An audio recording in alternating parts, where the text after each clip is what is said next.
പിതാവിൻ്റെയും പുത്രൻ്റെയും പരിശുദ്ധാത്മാവിൻ്റെയും നാമത്തിൽ ആമേൻ. സ്നേഹപിതാവായ ദൈവമേ, ഇപ്പോൾ വചനം കേൾക്കുന്ന ഞങ്ങളെല്ലാവരെയും അങ്ങയുടെ തിരുമുമ്പിൽ ഞങ്ങൾ സമർപ്പിക്കുന്നു. ഞങ്ങളുടെ മേൽ അങ്ങ് കരുണയായിരിക്കണമേ. വചനം കേൾക്കുന്നവർക്ക്, അത് ഹൃദയത്തിൽ സ്വീകരിച്ച് പ്രാവർത്തികമാക്കുന്നവർക്ക് അങ്ങ് വാഗ്ദാനം ചെയ്തിരിക്കുന്ന അനുഗ്രഹങ്ങൾ ഇപ്പോൾ വചനം കേൾക്കുന്ന ഞങ്ങൾക്കെല്ലാവർക്കും അതിൻ്റെ സമൃദ്ധിയിൽ അങ്ങ് നൽകണമേ. ഞങ്ങളുടെ അമ്മയായ പരിശുദ്ധ അമ്മേ, ദൈവമാതാവേ, വചനം ഹൃദയത്തിൽ സ്വീകരിച്ച് അതിന് ജീവിച്ച അമ്മേ, ഞങ്ങൾക്ക് വേണ്ടി അങ്ങേ തിരുക്കുമാരൻ്റെ സന്നിധിയിൽ മാധ്യസ്ഥം വഹിക്കണമേ. നന്മ നിറഞ്ഞ മറിയമേ സുസ്തി, കർത്താവ് അങ്ങയോടുകൂടെ സ്ത്രീകളിൽ അങ്ങ് അനുഗ്രഹിക്കപ്പെട്ടവളാവുന്നു. അങ്ങയുടെ ഉദരത്തിൻ ഫലമായി ഈശോ അനുഗ്രഹിക്കപ്പെട്ടവനാവുന്നു. പരിശുദ്ധ മറിയമേ, തമ്പുരാൻ്റെ അമ്മേ, പാപികളായ ഞങ്ങൾക്ക് വേണ്ടി ഇപ്പോഴും ഞങ്ങളുടെ മരണസമയത്തും തമ്പുരാനോട് അപേക്ഷിക്കണമേ. ആമേൻ. യേശുവിൽ ഏറ്റവും പ്രിയമുള്ളവരെ, കർത്താവിൻ്റെ സന്നിധിയിൽ വിശ്വാസത്തോടുകൂടി കടന്നു വരുന്ന സകലരെയും അവിടുന്ന് അനുഗ്രഹിക്കും. മർക്കോസ് സുവിശേഷത്തിൻ്റെ 11-ാം അധ്യായം 24-25 തിരുവചനങ്ങളിൽ യേശു ഇപ്രകാരം അരുളി ചെയ്തു: പ്രാർത്ഥിക്കുകയും യാചിക്കുകയും ചെയ്യുന്ന എന്തും ലഭിക്കുമെന്ന് വിശ്വസിക്കുവിൻ. നിങ്ങൾക്ക് ലഭിക്കുക തന്നെ ചെയ്യും. നിങ്ങൾ പ്രാർത്ഥിക്കുമ്പോൾ നിങ്ങൾക്ക് ആരോടെങ്കിലും എന്തെങ്കിലും വിരോധമുണ്ടെങ്കിൽ അത് ക്ഷമിക്കുവിൻ. ഇത് സ്വർഗത്തിലുള്ള നിങ്ങളുടെ പിതാവ് നിങ്ങളുടെ തെറ്റുകൾ ക്ഷമിക്കുന്നതിന് വേണ്ടിയാണ്. പ്രിയമുള്ളവരെ, 2 കാര്യങ്ങളാണ് ഈശോ അവിടെ നമ്മെ ഓർമ്മപ്പെടുത്തുന്നത്. പ്രാർത്ഥിക്കുകയും യാചിക്കുകയും ചെയ്യുന്ന എന്തും തരാൻ അവിടുന്ന് റെഡിയായി നിൽക്കുകയാണ്. എന്നാൽ വിശ്വാസത്തോടെ വേണം ചോദിക്കാൻ. വിശ്വസിച്ച് പ്രാർത്ഥിക്കുന്നവന് അനുഗ്രഹങ്ങൾ ലഭിക്കും. ഹെബ്രായ ലേഖനത്തിൻ്റെ 11-ാം അധ്യായം 6-ാം തിരുവചനത്തിൽ പൗലോസ്ലീഹ ഇങ്ങനെ നമ്മെ ഓർമ്മപ്പെടുത്തുന്നു: ദൈവസന്നിധിയിൽ ശരണം ഗമിക്കുന്നവർ ദൈവം ഉണ്ടെന്നും തന്നെ അന്വേഷിക്കുന്നവർക്ക് അവൻ പ്രതിഫലം നൽകുമെന്നും വിശ്വസിക്കണം. വിശ്വാസമില്ലാതെ നമുക്ക് ആർക്കും ദൈവത്തെ പ്രസാദിപ്പിക്കാൻ സാധ്യമല്ല. ദൈവസന്നിധിയിൽ ശരണം പ്രാപിക്കുന്ന, ദൈവത്തോട് അപേക്ഷിക്കുന്ന സകലരും ഞാൻ പ്രാർത്ഥിക്കുന്ന കാര്യം എൻ്റെ ദൈവം എനിക്ക് തരുമെന്ന് ഉറച്ച് വിശ്വസിക്കണം. ഈ വിശ്വാസമില്ലാതെ ദൈവത്തിൽ നിന്ന് അനുഗ്രഹങ്ങൾ പ്രാപിക്കാൻ നമുക്ക് സാധിക്കുകയില്ല. ബൈബിളിൽ നമ്മൾ കാണുന്നു, ഈശോയുടെ പരസ്യ ജീവിതകാലത്ത് അനേക ആവശ്യങ്ങളുമായി യേശുവിൻ്റെ അടുക്കൽ ഓടിക്കൂടി. എത്രയോ രോഗികൾ, ശാരീരിക രോഗത്താൽ കഷ്ടപ്പെട്ടവർ, തളർവാദ രോഗികൾ, അന്ധന്മാർ, രക്തസ്രാവം പിടിപെട്ടവർ എന്നുവേണ്ട പലതരത്തിലുള്ള ശാരീരിക അവശതകൾ അനുഭവിച്ചവർ, മാനസികമായി തകർന്നവർ, ദുഃഖദുരിതങ്ങൾ അനുഭവിച്ചവർ, ഇവരെല്ലാം യേശുവിൻ്റെ അടുക്കിലേക്ക് വരുന്നത് വേദപുസ്തകത്തിൽ നമ്മൾ വായിക്കുന്നുണ്ട്. ഒരു കാര്യം നമ്മൾ കാണുകയാണ്: ആരെല്ലാമാണോ വിശ്വാസത്തോടെ യേശുവിനെ സമീപിച്ചത് അവരെല്ലാം അനുഗ്രഹിക്കപ്പെട്ടു. യേശുവിൻ്റെ അടുക്കൽ വന്ന സകലരും അനുഗ്രഹിക്കപ്പെട്ടു എന്ന് നമ്മൾ കാണുന്നില്ല. എന്നാൽ ആരെല്ലാമാണോ യേശു സന്നിധിയിൽ വിശ്വാസത്തോടെ വന്നത് അവരെല്ലാവരും അനുഗ്രഹിക്കപ്പെട്ടു. ഇന്ന് കർത്താവിൻ്റെ സന്നിധിയിലിരുന്ന് ഈ വചനം കേൾക്കുമ്പോഴും നമ്മൾ ഓരോരുത്തരും ചിന്തിക്കേണ്ടത്, എൻ്റെ വിശ്വാസം എങ്ങനെയാണ്? ഞാൻ കർത്താവിൻ്റെ സന്നിധിയിൽ അനേക കാര്യങ്ങൾക്ക് വേണ്ടി പ്രാർത്ഥിക്കുന്നു, എന്നാൽ എൻ്റെ ദൈവം എനിക്കിത് തരും എന്നുള്ള ഉറപ്പ് നമ്മിൽ എത്ര പേർക്കുണ്ട്? അതേക്കുറിച്ചാണ് നമ്മൾ ചിന്തിക്കേണ്ടത്.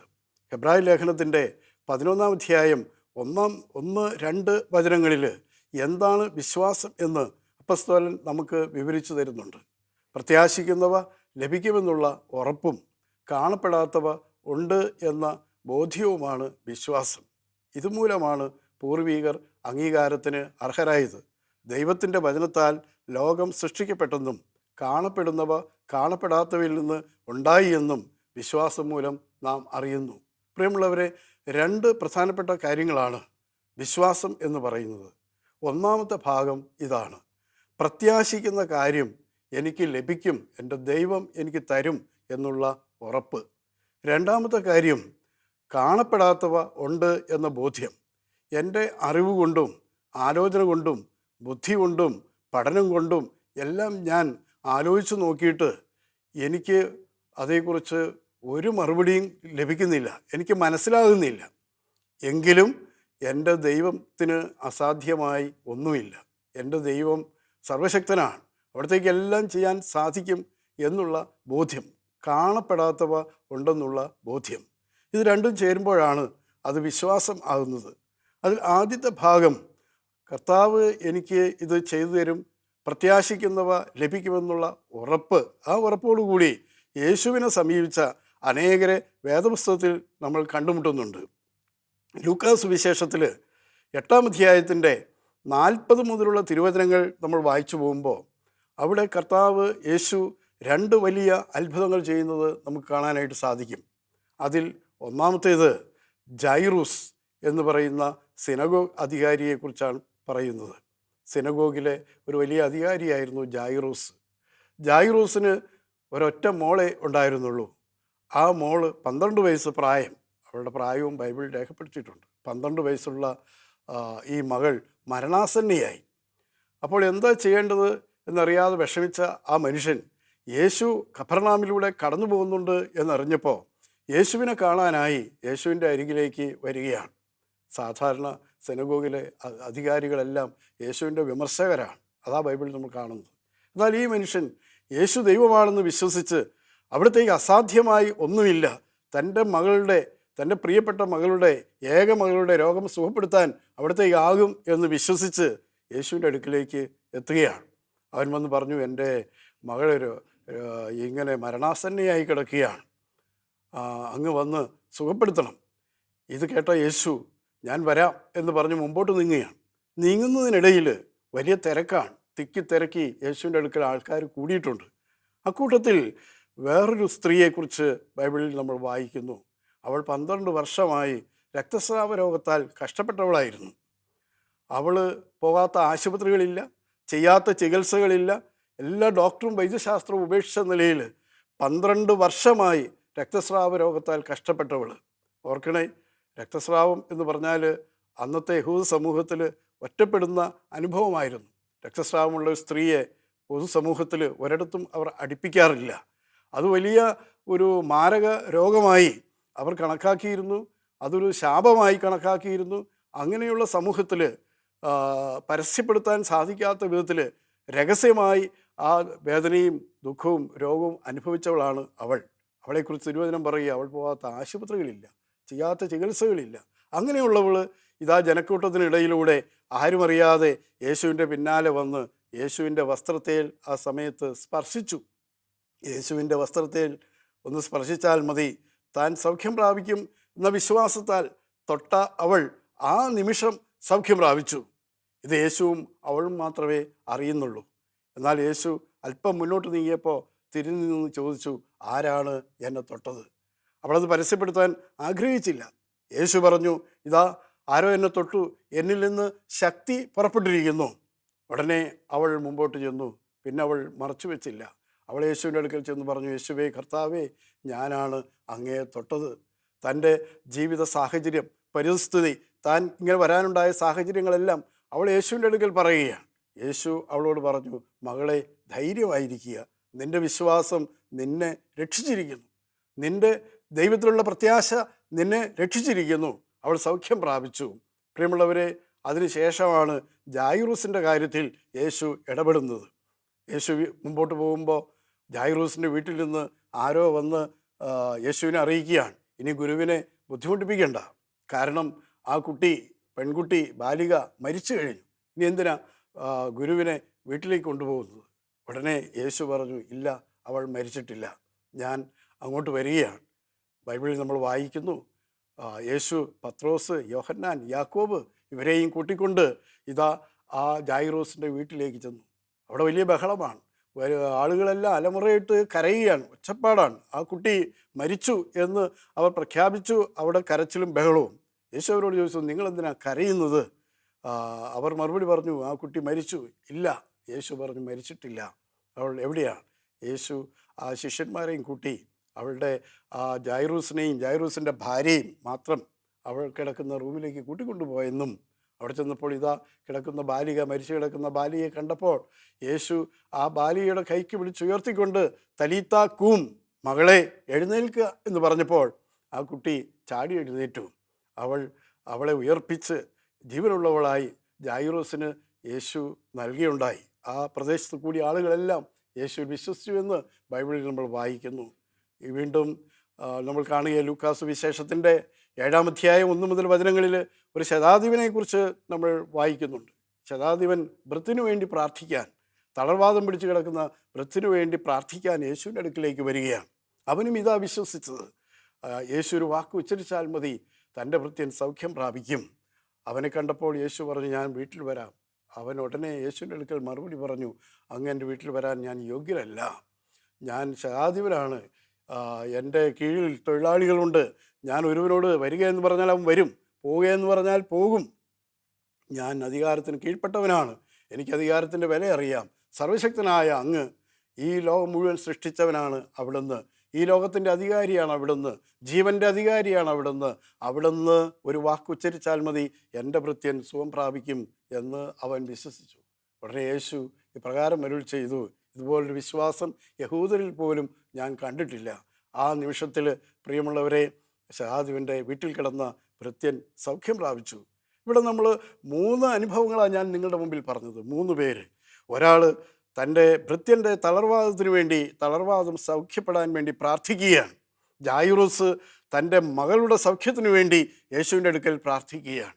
മറ്റൊരാൾ രക്തസ്രാവം പിടിപെട്ട സ്ത്രീ, അവളുടെ തന്നെ വലിയ തീരാശാപമായ, തീരാരോഗം ആയ രക്തസ്രാവത്തിൽ നിന്ന് മോചനത്തിനു വേണ്ടി പ്രാർത്ഥിക്കുകയാണ്. ആരെല്ലാമാണോ അവർ 3 പേരും 3 കാര്യങ്ങൾ, 3 നിയോഗങ്ങൾ സമർപ്പിച്ച് പ്രാർത്ഥിക്കുകയാണ്. അവരെല്ലാം വിശ്വാസത്തോടെ, ഉറപ്പോടെ, പ്രത്യാശയോടെ പ്രാർത്ഥിച്ചു. അവരെല്ലാം അനുഗ്രഹിക്കപ്പെട്ടു. പ്രിയമുള്ളവരെ, ഇന്ന് നമ്മളും നമ്മുടെ ജീവിതത്തിൽ ഉറപ്പോടുകൂടി, പ്രത്യാശയോടുകൂടി പ്രാർത്ഥിക്കുകയാണെങ്കിൽ അക്കാര്യം ദൈവം നമുക്ക് നടത്തി തരും. അവിടത്തേക്ക് അസാധ്യമായി ഒന്നുമില്ല. ലൂക്കാ സുവിശേഷത്തിൻ്റെ 1-ാം അധ്യായത്തിൽ 37-ാം തിരുവചനത്തിൽ സ്വർഗത്തിൽ നിന്ന് പ്രത്യക്ഷപ്പെട്ട ഗബ്രിയേൽ ദൈവദൂതൻ പരിശുദ്ധാമ്മയോട് പറയുന്നുണ്ടല്ലോ, ഇതാ ദൈവത്തിന് അസാധ്യമായി ഒന്നുമില്ലല്ലോ. ജെറമ്യാ പ്രവാചകൻ 32-ാം അധ്യായത്തിൽ 26-ാം തിരുവചനത്തിൽ ഇങ്ങനെ പറഞ്ഞു, ഞാൻ സകല മർത്യരുടെയും ദൈവമായ കർത്താവാണ്, എനിക്ക് അസാധ്യമായി വല്ലതുമുണ്ടോ?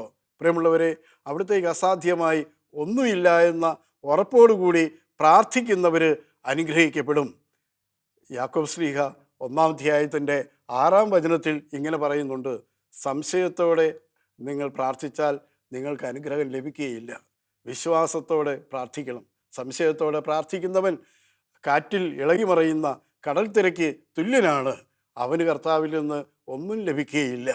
ഒന്നും ലഭിക്കാതെ പോയവരെ വേറൊരവസരത്തിൽ നമ്മൾ കാണുന്നുണ്ട്. മത്തായി സുവിശേഷത്തിൻ്റെ 13-ാം അധ്യായത്തിൻ്റെ 57-ാം തിരുവചനത്തിൽ യേശു സ്വന്തം നാട്ടിൽ ചെന്ന് അവിടെ കാര്യമായി ഒന്നും ചെയ്യാൻ സാധിച്ചില്ല. 57-ാം തിരുവചനം പറയുന്നു, അവരുടെ അവിശ്വാസ നിമിത്തം അവിടെ ഒന്നും ചെയ്യാൻ സാധിച്ചില്ല. വിശ്വസിക്കുന്നവൻ്റെ ജീവിതത്തിലാണ് ദൈവം ഇടപെടുന്നത്. ഉറപ്പോടുകൂടി പ്രാർത്ഥിക്കുന്നവൻ്റെ ജീവിതത്തിൽ കർത്താവ് ഇടപെടുകയാണ്. വിശ്വാസികളുടെ പിതാവായ അബ്രാഹത്തെ നമ്മൾ കാണുന്നുണ്ട്. ദൈവം വിളിച്ചു, ദൈവം വാഗ്ദാനം ചെയ്തു, നിന്നെ ഞാൻ അനേക ജനതകളുടെ പിതാവാക്കി മാറ്റും എന്ന് ഉറപ്പ് കൊടുത്തു. ആ ഉറപ്പിന്മേൽ പ്രത്യാശയോടുകൂടി അവൻ പ്രാർത്ഥനയിൽ നാളുകൾ കഴിച്ചുകൂട്ടി. 75-ാം വയസ്സിലാണ് അബ്രാഹത്തെ ദൈവം വിളിക്കുന്നത്. എന്നാൽ 100 വയസ്സ് വരെയും അബ്രാഹത്തിന് മക്കളുണ്ടായിരുന്നില്ല. എന്നാൽ അബ്രാഹം ആ 100-ാം വയസ്സിലും ഒരിക്കലും ദൈവത്തിന് എതിരായി അവൻ ചിന്തിച്ചില്ല. തൻ്റെ ദൈവത്തിന് അസാധ്യമായി, വിളിച്ചവൻ വിശ്വസ്തനാണെന്നും അവിടത്തേക്ക് അസാധ്യമായി ഒന്നുമില്ലെന്നും അവൻ പ്രത്യാശയോടെ പ്രാർത്ഥിച്ചു, കാത്തിരുന്നു. റോമാലേഖനത്തിൻ്റെ 4-ാം അധ്യായം 18 മുതൽ തിരുവചനങ്ങളിൽ വിശുദ്ധ പൗലോസ് പിതാവായ അബ്രാഹമിൻ്റെ വിശ്വാസത്തെക്കുറിച്ച് പറയുകയാണ്. നിന്റെ സന്തതി ഇപ്രകാരമായിരിക്കുമെന്ന് പറയപ്പെട്ടതനുസരിച്ച് താൻ അനേക ജനതകളുടെ പിതാവാകുമെന്ന് പ്രതീക്ഷയ്ക്ക് സാധ്യതയില്ലാതിരുന്നിട്ടും പ്രതീക്ഷയോടെ അവൻ വിശ്വസിച്ചു. 100 വയസ്സായ തൻ്റെ ശരീരം മൃതപ്രായമായിരിക്കുന്നുവെന്നും സാറയുടെ ഉദരം വന്ധ്യമാണെന്ന് അറിയാമായിരുന്നിട്ടും അവൻ്റെ വിശ്വാസം ദുർബലമായില്ല. വിശ്വാസമില്ലാത്തവനെ പോലെ ദൈവത്തിൻ്റെ വാഗ്ദാനത്തിനെതിരായി അവൻ ചിന്തിച്ചില്ല. മറിച്ച് ദൈവത്തെ മഹത്വപ്പെടുത്തിക്കൊണ്ട് അവൻ വിശ്വാസത്താൽ ശക്തി പ്രാപിച്ചു. വാഗ്ദാനം നിറവേറ്റാൻ ദൈവത്തിന് കഴിയുമെന്ന് അവന് പൂർണ്ണ ബോധ്യമുണ്ടായിരുന്നു. അതുകൊണ്ടാണ് അവൻ്റെ വിശ്വാസം അവന് നീതിയായി പരിഗണിക്കപ്പെട്ടത്. അവന് അത് നീതിയായി പരിഗണിക്കപ്പെട്ടു എന്ന് എഴുതിയിരിക്കുന്നത് അവനെ സംബന്ധിച്ച് മാത്രമല്ല, നമ്മെ സംബന്ധിച്ച് കൂടിയാണ്. വിശ്വാസികളുടെ പിതാവായി അബ്രാഹാം എങ്ങനെ മാറിയെന്നാണ് നമ്മളിവിടെ കാണുന്നത്. തൻ്റെ ഭാര്യയുടെ ഉദരം വന്ധ്യമാണെന്നും തനിക്ക് 100 വയസ്സായെന്നും ഇനി മാനുഷികമായി നോക്കിയാൽ ഒരു കുഞ്ഞുണ്ടാകാൻ സാധ്യതയില്ല എന്ന് അറിയാമായിരുന്നിട്ടും ദൈവത്തിൻ്റെ വാഗ്ദാനത്തിനെതിരെ ഒരിക്കൽ പോലും അബ്രാഹാം ചിന്തിച്ചില്ല.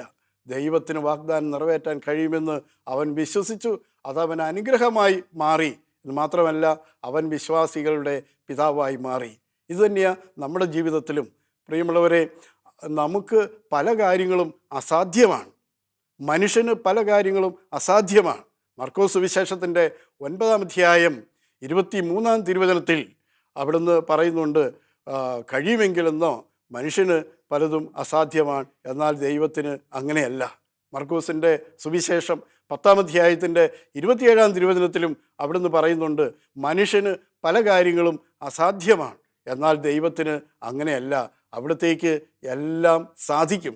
മരുന്നിനും ഡോക്ടർക്കും വൈദ്യശാസ്ത്രത്തിനും ഒക്കെ പല പരിമിതികളുണ്ട്.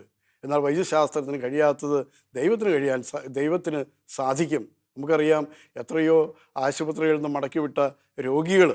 ഞാൻ ഡൽഹിയിൽ ആയിരുന്ന സമയത്ത് എനിക്കറിയാം, ഒരു ക്യാൻസർ പേഷ്യൻ്റ്, ആ രോഗി അദ്ദേഹം 2004 പ്രാർത്ഥിക്കാനായിട്ട് അദ്ദേഹം കടന്നു വരുന്ന ആ സമയത്ത് അദ്ദേഹത്തെ ആശുപത്രിയിൽ നിന്ന്, all India institute of medical സയൻസിൽ നിന്ന് മടക്കിവിട്ട രീതിയിൽ ഇനി അധിക നാൾ ഈ മനുഷ്യൻ ജീവിക്കില്ല എന്ന് പറഞ്ഞ് അദ്ദേഹത്തെ മടക്കിവിട്ടു. ഉദരസംബന്ധമായ ക്യാൻസർ രോഗം ആയിട്ട് വന്ന ഏകദേശം 47 വയസ്സ് പ്രായമുണ്ടായിരുന്ന ഒരു സഹോദരൻ പ്രാർത്ഥിക്കാനായിട്ട് വന്നു. അദ്ദേഹം ഒന്ന് ധ്യാനം കൂടുന്ന അവസരത്തിൽ ഈ കാര്യം പറഞ്ഞു, ഞാൻ ഇനി അധികകാലം ജീവിക്കുകയില്ല എന്ന് പറഞ്ഞ ഡോക്ടർ ഞങ്ങളെ പറഞ്ഞയച്ചിരിക്കുന്നത്. അദ്ദേഹത്തിൻ്റെ ഭാര്യയും 2 മക്കളുണ്ടായിരുന്നു. മക്കൾ 2 പേരും വലിയ സങ്കടത്തിൽ, വലിയ പ്രയാസത്തിലായിരുന്നു ആ നാളുകളിൽ. ഇനി പപ്പ അധികം നാൾ ഉണ്ടാവില്ല എന്ന് കോളേജിൽ പഠിക്കുന്ന പെൺകുട്ടി പറഞ്ഞ് പൊട്ടിക്കരഞ്ഞ് ആ നാളുകളിൽ പ്രാർത്ഥിക്കുകയായിരുന്നു. അവിടെ ഒരു ധ്യാനത്തിൽ പങ്കെടുത്തു. അന്ന് ധ്യാനം നയിച്ച ബഹുമാനപ്പെട്ട അച്ഛന് ആ സമയത്ത് കുര്യാക്കോസ് പുന്നോല്ലച്ഛൻ ആശ്വസിപ്പിച്ചുകൊണ്ട് അദ്ദേഹത്തോട് പറഞ്ഞു, ഇല്ല, നിങ്ങൾ ജീവിക്കും, ദൈവത്തിന് അസാധ്യമായി ഒന്നുമില്ല, സഹോദരൻ പ്രാർത്ഥിക്കുക. ഇങ്ങനെ പറഞ്ഞ് ആശ്വസിപ്പിച്ച് പറഞ്ഞു വിട്ടു. പിന്നീട് അവിടെ ഡിവൈൻ ധ്യാന കേന്ദ്രത്തിൽ നടന്ന ഓരോ നൈറ്റ് വിജിലിലും ജാഗരണ പ്രാർത്ഥന, എല്ലാ മാസവും നടക്കുന്ന ജാഗരണ പ്രാർത്ഥനയിൽ അവർ കുടുംബസമേതം വന്ന് പങ്കെടുക്കുമായിരുന്നു. കുറച്ചങ്ങോട്ട് കഴിഞ്ഞപ്പോഴേക്കും കാണാൻ ഇടയായി, ഹോസ്പിറ്റലിൽ അദ്ദേഹത്തിൻ്റെ ഒരു ഓപ്പറേഷൻ എല്ലാം ചെയ്തു. ചില ക്യാൻസർ ബാധിച്ച ശരീര അവയവഭാഗങ്ങളെല്ലാം ഓപ്പറേറ്റ് ചെയ്ത് നീക്കേണ്ടതായിട്ട് വന്നു. എന്നാൽ സാവകാശത്തിൽ അദ്ദേഹം സുഖപ്പെട്ട് അദ്ദേഹം ഈ അടുത്ത കാലം വരെ ഡിവൈൻ ധ്യാന കേന്ദ്രത്തിലെ ഒരു കോർഡിനേറ്റർ എന്ന് പറഞ്ഞാൽ ഓരോ ധ്യാന ശുശ്രൂഷയ്ക്കും ആളുകളെ കൂട്ടിക്കൊണ്ടുവരുന്ന ഒരു സഹോദരൻ, ഒരു കോർഡിനേറ്ററായിട്ട് അദ്ദേഹം അവിടെ ജോലി ചെയ്യുകയായിരുന്നു. അദ്ദേഹം പറയുന്നത്, ഞാൻ ഈ പ്രാർത്ഥനയിൽ ധ്യാനത്തിൽ പങ്കെടുക്കാൻ വരുന്ന അവസരത്തിൽ ഇങ്ങനൊരു ജീവിതം, അതായത് നീണ്ടു കിട്ടുന്ന ഒരു ജീവിതം എനിക്കുണ്ടാകുമെന്ന് ഞാൻ വിചാരിച്ചില്ല. എന്നാൽ ദൈവത്തിന് അസാധ്യമായി ഒന്നുമില്ലല്ലോ. ദൈവത്തിന് അസാധ്യമായി ഒന്നുമില്ലാത്തതുകൊണ്ട് ഞാൻ ഇന്നും ജീവിക്കുന്നു. Praise the Lord. പ്രിയമുള്ളവരെ, ഇത്തരത്തിൽ മാരക രോഗങ്ങളിൽ നിന്ന് മോചനം നേടിയവർ, ജീവിതത്തിലെ അസാധ്യമായ പല കാര്യങ്ങളിൽ നിന്നും യേശുവിൽ വിശ്വസിച്ച ഒറ്റ കാരണത്താൽ അതിൽ നിന്ന് വിടുതൽ നേടിയ അനേകർ നമ്മുടെ ചുറ്റുമുണ്ട്.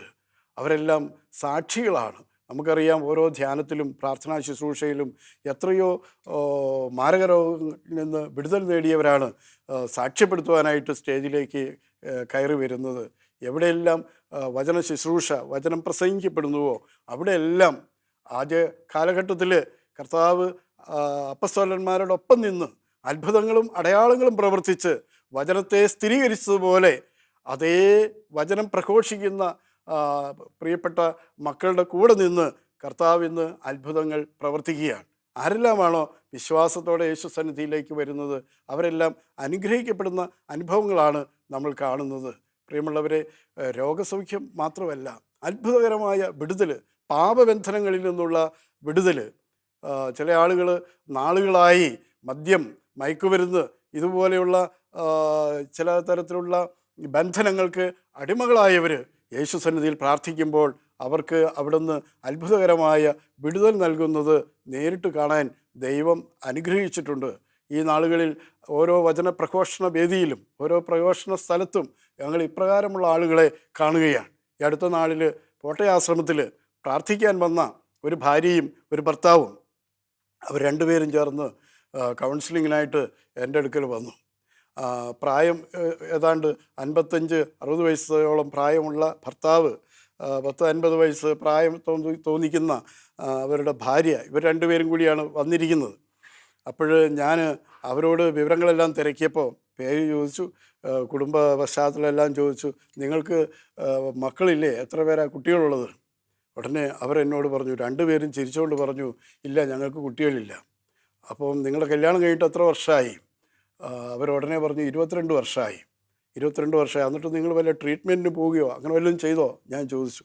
ഉടനെ അവരെന്നോട് പറഞ്ഞു, ഞങ്ങൾ ട്രീറ്റ്മെൻറ്റൊന്നും പോയില്ല ബ്രദറെ, ഞങ്ങൾ ഒരുമിച്ച് ജീവിച്ചിട്ട് വേണ്ടേ ഞങ്ങൾക്ക് കുട്ടികളുണ്ടാകാൻ. അവരുടെ വിവാഹം കഴിഞ്ഞ് ഏകദേശം 1 വർഷത്തോളം, 22 വർഷങ്ങൾക്ക് മുമ്പ് 1 വർഷത്തോളം അവർ ഒരുമിച്ച് ജീവിച്ചു. അതിനുശേഷം ഇവർ തമ്മിൽ ചില അഭിപ്രായ വ്യത്യാസങ്ങളും പ്രശ്നങ്ങളും ഒക്കെ ആയി. അങ്ങനെ അവർ ഭർത്താവ് ഭാര്യയെ ഉപേക്ഷിച്ച് ആ വീട്ടിൽ നിന്ന് ഇറങ്ങിപ്പോയി. അങ്ങനെ നാട് വിട്ടുപോയി. ഭാര്യ ഒറ്റപ്പെട്ട് വേറെ ആരും ആശ്രയം ഉണ്ടായില്ല. അവരും ഇങ്ങനെ നടന്ന് ഒരു കോൺവെൻറ്റിൽ അഭയം തേടി. ഒരു കോൺവെൻറ്റിൽ മറ്റ് തരത്തിലുള്ള ഹെൽപ്പറായിട്ട് അവരങ്ങനെ അവിടെ ജോലി ചെയ്തു. ഇയാൾ ഉപേക്ഷിച്ച് നാട് വിട്ടു പോവുകയും ചെയ്തു. പിന്നീട് അടുത്ത നാളിലാണ്, അതായത് ഏകദേശം 20 വർഷങ്ങൾക്ക് ശേഷമാണ് അവിടുത്തെ ബഹുമാനപ്പെട്ട സിസ്റ്റേഴ്സ് ഈ സഹോദരിയുടെ കാര്യങ്ങളെല്ലാം അന്വേഷിച്ച് ഭർത്താവിനെ കണ്ടെത്താനുള്ള ശ്രമമെല്ലാം നടത്തി ഇദ്ദേഹത്തെ തേടിപ്പിടിച്ച് കണ്ടുപിടിച്ച് അങ്ങനെ രണ്ടുപേരും കൂടി സിസ്റ്റേഴ്സ് രണ്ടുപേരെയും കൂടി ധ്യാനത്തിന് പറഞ്ഞുവിട്ടിരിക്കുകയാണ്. അങ്ങനെ 22 വർഷത്തിന് ശേഷം ഇവർ ഒരുമിച്ച് ധ്യാനം കൂടാൻ വന്നിരിക്കണം. അപ്പോൾ അവർ പറയുക, കുട്ടികളുണ്ടായതുകൊണ്ട് പ്രായമെല്ലാം കടന്നുപോയില്ലേ ബ്രദറെ, ഇനി അങ്ങനെയുള്ളൊരു സാധ്യതയും ഇല്ല, ഞങ്ങൾ ഒരുമിച്ച് താമസിച്ചിട്ടില്ല. എന്നിട്ട് നിങ്ങൾ ഇപ്പോൾ എന്താ തീരുമാനിച്ചിരിക്കണേ ഞാൻ ചോദിച്ചു. അവർ ധ്യാനം കൂടി വളരെ സന്തോഷത്തോടെ എന്നോട് പറഞ്ഞു, ഇനിയുള്ള ജീവിതം അവർക്കൊരു ചെറിയ വീടുണ്ട്, ഒരു 4-5 സെൻറ്റ് സ്ഥലമുണ്ട്, അതൊക്കെ ഇടിഞ്ഞു പൊളിഞ്ഞ് കിടക്കുകയാണ്. അപ്പോൾ ആ സഹോദരൻ പറഞ്ഞു, അതൊക്കെ നന്നാക്കി ഇനി ഞങ്ങൾക്ക് 2 പേർ കൂടി ഒരുമിച്ച് ജീവിക്കണമെന്നാണ് ഞങ്ങളുടെ ആഗ്രഹം. അങ്ങനെ അവർ ഒരുമിച്ച് ജീവിക്കാനായിട്ട് തീരുമാനിച്ച് സന്തോഷത്തോടു കൂടി പോട്ടയാശ്രമത്തിൽ നിന്ന് ധ്യാനം കഴിഞ്ഞു പോയി. പലരും ഡിവോഴ്സിൻ്റെ വക്കിലെത്തി വീണ്ടും യോജിച്ചത് കൂടി ചേർന്ന് ജീവിക്കുന്നതൊക്കെ കണ്ടിട്ടുണ്ട്. എന്നാൽ ഞാൻ എൻ്റെ ജീവിതത്തിൽ ആദ്യമായിട്ടാണ് 22 വർഷത്തോളം അകന്നു നിന്നതിന് ശേഷം വീണ്ടും ഒരുമിച്ച് ചേരുന്ന ഭാര്യ ഭർത്താക്കന്മാരെ കാണാൻ ഇടയായത്. ആദ്യമായിട്ടാണ് ഞാൻ കണ്ടത്. 22 വർഷങ്ങൾക്ക് ശേഷം അയാൾക്ക് വിവാഹം ചെയ്യണമെന്ന് തോന്നിയില്ല, അയാൾ ഒരിടത്തേക്ക് പോയി, ഇവളും വിവാഹം ചെയ്തില്ല. ഇതാ 22 വർഷം ശേഷം രണ്ടുപേരും ഒരുമിച്ച് ജീവിക്കുന്നു. പ്രിയമുള്ളവരെ, മനുഷ്യർക്ക് പലതും അസാധ്യമാണ്. എന്നാൽ ദൈവത്തിന് അങ്ങനെയല്ല. ദൈവത്തിൽ ആശ്രയിക്കുന്നവരെ അവിടുന്ന് യോജിപ്പിക്കുക. 22 വർഷങ്ങൾക്ക് ശേഷം വിവാഹബന്ധം വേർപെടുത്തിപ്പോയവർ ഒരുമിച്ച് ജീവിക്കാൻ ദൈവം തിരുമനസ്സായി അവരിന്ന് സന്തോഷത്തോടെ ഒരുമിച്ച് ജീവിക്കുന്നുണ്ട്. ഇത്തരത്തിലുള്ള അനേക അനുഭവങ്ങൾ നമ്മുടെ മുമ്പിലുണ്ട്. നമ്മുടെ ദൈവത്തിന് അസാധ്യമായി ഒന്നുമില്ല. പ്രത്യാശയോടെ പ്രാർത്ഥിച്ചാൽ കർത്താവ് നമുക്കത് സാധിച്ചു തരും. മനുഷ്യന് പലതും അസാധ്യമാണ്, എന്നാൽ ദൈവത്തിന് അങ്ങനെയല്ല. അവിടത്തേക്ക് എല്ലാം സാധിക്കും. ഈ വചനം നമ്മുടെ ഹൃദയത്തിൽ സ്വീകരിച്ച് അത് മനനം ചെയ്ത് അത് വീണ്ടും വീണ്ടും ധ്യാനിച്ച് നമ്മുടെ ജീവിതത്തിലെ പ്രതിസന്ധികളിൽ നമ്മുടെ കർത്താവിൽ നമുക്ക് ആശ്രയം വയ്ക്കാം. കർത്താവ് അങ്ങേക്ക് അസാധ്യമായി ഒന്നുമില്ലല്ലോ, എൻ്റെ ജീവിതത്തിലെ പ്രശ്നങ്ങളിൽ നീ വരണമേ, ഇടപെടണമേ എന്ന് പ്രാർത്ഥിച്ചാൽ ദൈവം നമുക്ക് അതിനെല്ലാം പരിഹാരം തരും. ദൈവം നമ്മെ എല്ലാവരെയും അനുഗ്രഹിക്കട്ടെ. ഇത്രയും സമയം വചനം കേട്ട നമ്മളെല്ലാവരെയും ദൈവത്തിൻ്റെ പരിശുദ്ധാത്മാവ് ഒരു പുതിയ അഭിഷേകം തന്ന് അനുഗ്രഹിക്കട്ടെ എന്ന് പ്രാർത്ഥിച്ചുകൊണ്ട് ഞാൻ അവസാനിപ്പിക്കുന്നു. Praise the Lord.